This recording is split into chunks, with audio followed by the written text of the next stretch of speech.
Bine v-am regăsit, dragii mei din Zodia Berbec, oriunde v-ați afla. Bine ați venit tuturor pe canalul meu Tarot Flor de Lotă. Numele meu este Nina, pentru cei care nu mă cunosc, și ca de fiecare dată mă bucur să vă alături la fiecare lectură. Azi voi face o lectură atemporală, fără limită de timp, o lectură pe care voi să o puteți viziona oricând doriți sau atunci când apare în viața voastră. Desigur, dragii mei, un aspect important de care de fiecare dată vă readuc aminte este acela că voi vă construiți propriul viitor, așa că vă rog din suflet să luați decât acele mesaje care rezonează cu voi, iar restul lăsați-le să zboare în univers, pentru că sigur sunt pentru alte energii, pentru alte persoane care într-o mai mică sau mai mare măsură au o legătură cu Zodia Berbec. Așa că, dragilor, haideți să începem această lectură și să vedem care este energia voastră, da? Și începem cu acest oracol de lumini și umbre și să vedem care este energia dragilor mei din Zodia Berbec. Și avem Îngerul Zăpezii, numărul 4. Se pare că anumite semnale deja au ajuns la tine. Despre ce este vorba? Este vorba despre anumite semnale pozitive care au ajuns într-o formă sau alta, au ajuns la voi, niște semnale pe care din cauza fricii, probabil, sau din cauza unei temeri, cumva parcă nu le dați importanță. E posibil să fie vorba despre căutarea unei stabilități într-o anumită situație, sau poate este vorba despre mai multă organizare sau pur și simplu acea necesitate de a vă face ordine în propria voastră viață. Cumva semnalele la voi au venit pe diferite căi, doar că ceva vă împiedică, există o teamă, există poate cumva ceva vă împiedică să luați acțiune, să luați atitudine. Se pare că poate unii dintre voi vreți să vă planificați mai bine și e posibil chiar să aveți și un rezultat destul de vizibil într-un anumit aspect al vieții. Cumva rezultatele să înceapă să se vadă, dar și care pot fi luate ca niște semnale. Doar că probabil că unii dintre voi încă parcă nu sunteți total convinși. Da, se pare că semnalele care vin și au ajuns la voi sunt semnale care îți indică că ești pe drumul corect, că ești pe drumul cel bun și eu aș mai spune, e posibil ca pentru alții dintre voi să existe totuși cineva care să aibă așa grijă de voi sau să simțiți cumva că este lângă voi cineva drag vouă sau care vă îndrăgește. Acum, haideți să vedem, așa cum v-am obișnuit, începem cu aspectul profesional, să vedem ce vine pentru dragii mei din Berbec în următoarea perioadă de când voi urmăriți această lectură la nivel profesional. Și avem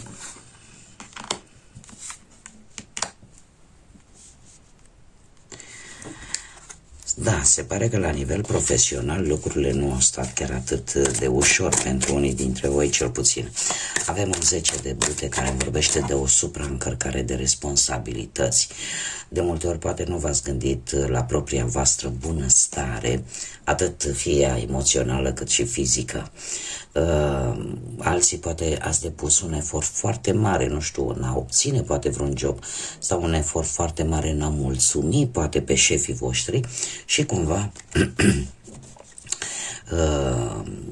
în acest interval scurt, într-un trecut nu foarte îndepărtat, într-un trecut apropiat, voi tot ați așteptat să vă fie recunoscut aceste eforturi și sau să obții poate acel job, da, și cumva parcă nu se vedea un rezultat la orizont.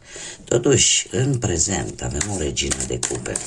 Nu știu dacă, din punct de vedere profesional, zodiile de apă vă spun ceva, Rac, Pești sau Scorpion, dar această regină de cupe îmi spune că ori poate fi vorba de o persoană care în prezent încearcă să te sprijine,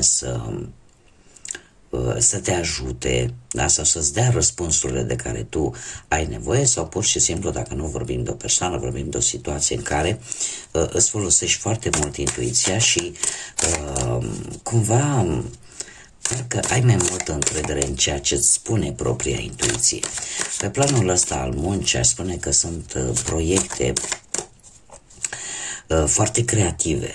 Da? Ai o imaginație foarte creativă și asta îți poate asigura reușita într-o anumită situație legată de viața voastră profesională. Cum am mai spus, totuși n-ar trebui să uiți de necesitățile tale din punctul ăsta de vedere, de ceea ce tu îți dorești pe plan profesional. Da? Probabil că în acest moment unii dintre voi traversați o perioadă în care sunteți mai îngăduitori, poate la locul de muncă. Parcă nu le luați așa în piept. În următoarea perioadă avem luna. Se repetă încă o dată zodia Pești de data aceasta. Iar luna îmi spune că se pare că următoarea perioadă ar fi bine să, dacă lucrurile nu apar clare, nu apar în limpezi, să vezi exact despre ce este vorba. În ceea ce privește situația ta profesională, este bine să nu iei decizii importante la nivel profesional, la nivel de muncă. De ce? Pentru că luna ne vorbește tare mult de iluzii, dar ne vorbește în același timp și de teamă. Aceeași teamă pe care am văzut-o încă din prima carte, din energia voastră. Există o teamă poate de necunoscut, există o teamă poate de lucruri neștiute, parcă simțite, dar cumva e ca și cum ai spune, domne, ceea ce eu nu văd clar, ceea ce eu nu te țin în propria mână, nu ți inspiră așa de multă încredere și poate că de aici provine și această frică, această reținere pe care unii dintre voi o aveți. Totuși și cărțile îmi spun că în următoarea perioadă ar fi indicat, dacă vorbim de decizii foarte importante la nivel de muncă, totuși să vă gândiți de mai multe ori, da? Sau dacă se pot evita luarea acestor decizii în următoarea perioadă. Și eu aș spune că următoarea perioadă în care veți avea lună plină, pentru că vă vor veni niște vești. Și trebuie să vă mai spun un lucru, 3 vești posibil, 3 mesaje, 3 apeluri sau combinate și e posibil să apară implicarea 2 persoane total necunoscute și 2 persoane care sunt la distanță. Și asta pe voi vă pune oarecum așa un pic în dubiu. Una poate să fie cu oricum grad mai mare decât cealaltă, ca și ierarhie profesională, sau pur și simplu poate să fie de la 2 firme, o firmă mai mică, una mai mare, dar e ceva aici care vă cauzează așa o reținere destul de profundă. Da, și cărțile mie asta îmi spun că ar fi bine totuși să analizați, să vedeți de fapt, ca să vă alungați poate teama respectivă care vă frământă, dar faptul că nu vedeți voi lucrurile foarte clar.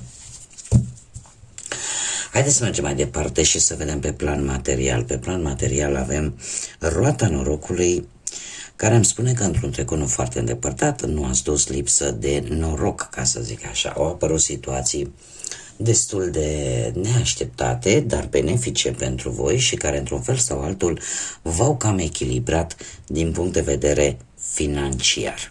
În prezent avem moderația, semnul Săgetătorului, poate vă spune ceva în ceea ce privește bănuții, dar Moderația vorbește de foarte mult echilibru. Este un moment în care finanțele voastre sunt, să zicem, destul de echilibrate, da, nici prea mulți, nici prea puțini, și totuși ați reușit să vă adaptați destul de bine, să aveți răbdare și să vă adaptați destul de bine unei situații, să zicem așa, deosebite din punct de vedere financiar. Ce ar mai fi de spus? Faptul că posibil să fi schimbat anumite locuri. Da? Situații care implică locuri noi, situații noi, poate cu persoane noi. Cert este că în acest moment, din punctul ăsta de vedere financiar, se pare că sunteți destul de echilibrați, chiar dacă au apărut lucruri noi în viața voastră, pentru că avem această roată a destinului, da, a norocului.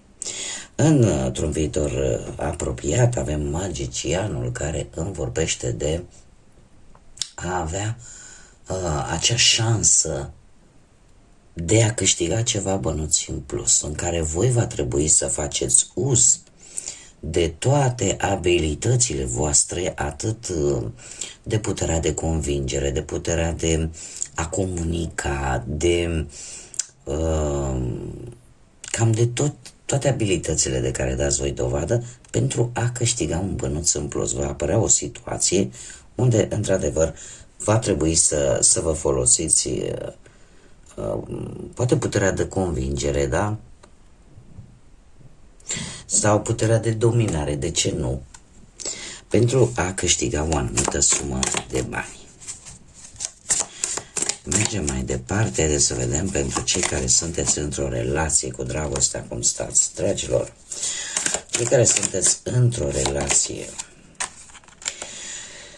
ați avut o perioadă foarte interesant, ați avut o perioadă în care ați simțit că ați fost trădați, că ați fost poate înșelați, că vi s-au servit minciuni și v-ați dat seama că încrederea este crucială. Cumva ați luat, poate unii dintre voi ați luat decizia să așteptați, să vedeți dacă se întâmplă ceva. Dar toată această, pentru cei care ați luat această decizie de a aștepta, trebuie să vă spun că în acest moment sunteți într-o plină transformare. Din punctul ăsta de vedere amoros, pentru cei care sunt într-o relație, sau cel puțin care recent încă mai sunteți poate într-o relație, spun încă pentru că cărțile care mi-apar mie aici sunt destul de cu semnul întrebării așa. Nu știu dacă zodia Capricorn sau Scorpion vă spune ceva, poate să fie legat de partenerul vostru, partenera voastră, dar în acest moment voi treceți printr-un proces în care efectiv vă dați seama că trebuie să schimbați radical ceva în relația voastră. Ceva trebuie să se termine, mai ales dacă relația este nefericită și nu se fac schimbări, da? Poate din cauza unei anumite temeri, iară vorbim de teamă, iară vorbim de frică, și nu se fac anumite schimbări, atunci e posibil ca lucrurile să meargă într-o direcție care pentru unii ar putea fi destul de neplăcută, dar știți cum e, că dacă nu merge, nu merge. Unii dintre voi, ce aș mai avea eu de spus în prezent, poate că nu faceți, sunteți conștienți că trebuie să faceți anumite schimbări, dar nu le faceți poate din tema de singurătate, de a nu rămâne singuri. Iar într-un viitor trebuie să vă spun că avem diavolul aici care îmi spune că vor exista anumite, cum să spun eu, o anumită atracție chimică, o anumită pasiune, dar nu este de ajuns. E posibil ca unii dintre voi să simțiți că sunteți atrași de partenera voastră din punct de vedere poate sexual, intim, dar cumva cam atât. Sau de alte lucruri care împiedică ca relația să aibă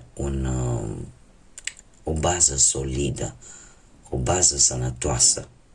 Aici există poate anumite vicii, poate o anumită dependență de cealaltă persoană, ori voi, ori cealaltă persoană de voi. Este ceva care, din păcate, nu este tocmai sănătos relației. Și lucrul ăsta se va vedea chiar în puțină vreme, în viitorul apropiat, în care poate că vă veți da seama că cumva posibil chiar și gelozia, să apară niște scene de gelozie care să tulbure și mai mult sau chiar să vă ducă la punctul final. Mergem mai departe și haideți să vedem pentru cei care sunteți singuri. Cei care sunteți singuri, poate în urma văduviei, poate în urma unui divorț, poate pur și simplu nu ați găsit pe cineva sau poate că v-ați separat de persoana dragă vouă. Și avem o regină de spade.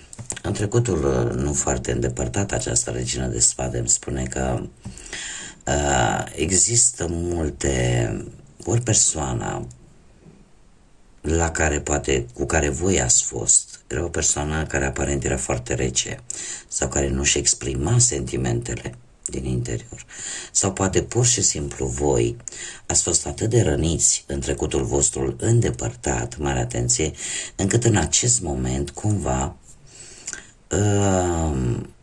parcă nu mai vreți să vă arătați adevăratele sentimente, să le vadă oricine. Cumva v-ați închis în interiorul vostru. Totuși, acest 6 de monede mie îmi spune că ca să poți primi, trebuie să dăruiești. Și în acest moment, cu acest 6 de monede, aș zice că sunt mari șanse. Poate chiar ați cunoscut pe cineva generos, cineva care cumva vă schimbă modul de a gândi și care parcă cumva v-a scos din acea scoică închiși acolo unde erați voi și cumva încearcă să vă, poate fără voia sa, încearcă să vă facă să vă dați seama de acest lucru esențial. Ca să poți să primești, trebuie să și dăruiești. Faptul că avem aici un doi de bâte, asta îmi spune că pentru cei singurei, în următoarea perioadă, încet, încet veți ieși din zona voastră obișnuită, din zona voastră de confort pe care v-ați creat-o în ultima vreme prin această reținere, prin această răceală pe care unii dintre voi poate ați manifestat-o, iar doiul de bâte tocmai de acest lucru îmi vorbește, de cineva care e posibil să fie aproape de voi, să fie acolo lângă voi și căreia poate voi nu i-ați acordat încă o șansă. Nu ar fi rău să o faceți, să ieșiți cumva din această stare de angoasă, de reținere, de teamă, așa cum bine am văzut, în așa fel încât să începeți să trăiți, practic. Haideți să vedem care este mesajul pentru voi, sfatul pentru voi în această lectură. Și avem, lasă-te purtat de rugăciune. Lasă-te, dăruiește-ți complet, sau dăruiește-te, mai bine zis, complet rugăciunii. Atunci când tu te rogi din toată inima ta, vocea ta va fi ascultată în întregul univers, iar răspunsurile și suportul și sprijinul vor sosi. Este un îndemn de a apela la divinitate, chiar și cei care sunteți poate atei, care din motive pur personale pe care nu le judec eu, sau poate credeți fiecare aveți credința voastră, totuși rugăciunea are rolul ei. bine stabilit. Chiar și pentru, cum am mai spus, pentru cei care sunteți atei, în momentul în care te rogi, în momentul în care ceri Universului, poate nu unei divinități, Universului, sau poate ai putea să te rogi, pentru că am întâlnit și persoane de genul acesta, care cred mai mult în ei, în forțele lor proprii, ceea ce nu este nimic rău, rugați-vă vouă. Rugăciunea este o modalitate și a existat încă de la începuturile omenirii, era acea modalitate în care oamenii își recăpătau speranța în vremurile de restriște, în vremurile grele. Cei care aveți această teamă și care v-ați regăsit poate cel puțin într-una din aceste mesaje pe care eu le-am citit în această lectură, rugați-vă pentru voi, pentru a depăși toată această teamă, toate aceste frici, frica de necunoscut, frica de a nu greși, da? Încercați cumva să vă reechilibrați din punct de vedere spiritual. Poate că nu o să o faceți unii dintre voi neapărat prin rugăciune, dar chiar și o meditație, chiar și o ieșire în natură, în momentul în care, cum spuneau poeții, că rugăciunea se face în gândul tău și în sinea ta. Unii ne simțim mai bine când o facem verbal, vocal, da? Cu sunet. Alții ne simțim mai bine atunci când o facem în interiorul nostru. Important este să o facem din tot sufletul, să ne dorim din tot sufletul, ca acele lucruri negative să dispară din viața noastră, iar lucrurile bune să se îndrepte către noi. Așa, în linii mari am încercat să împac pe toată lumea. Bun, dragii mei, aceasta a fost lectura pentru voi de data aceasta. Eu vă mulțumesc din suflet pentru răbdare, în primul și în primul rând.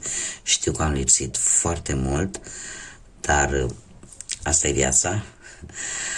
Sper să nu mi s-a mai întâmplat, nu e nimic voit, pur și simplu se întâmplă. Oricum, eu mulțumesc tuturor celor care s-au abonat la canalul meu și care au avut răbdare și au înțeles că ceva, în momentul în care lipsesc pe o perioadă lungă de timp, ceva se întâmplă și vă mulțumesc tuturor celor care îmi sunteți alături în fiecare zi și de fiecare dată, chiar și după o absență un pic mai lungă. Vă doresc tot binele din lume, vă doresc să aveți parte de sănătate, să aveți parte de tot ce e mai bun și în special pentru voi, dragilor, cei care poate v-ați regăsit în această lectură, să aveți parte de gânduri bune. Curaj mult, pentru că voi puteți și ca de obicei, ca de fiecare dată, multă energie pozitivă, iar până data viitoare să fiți iubiți, dragilor.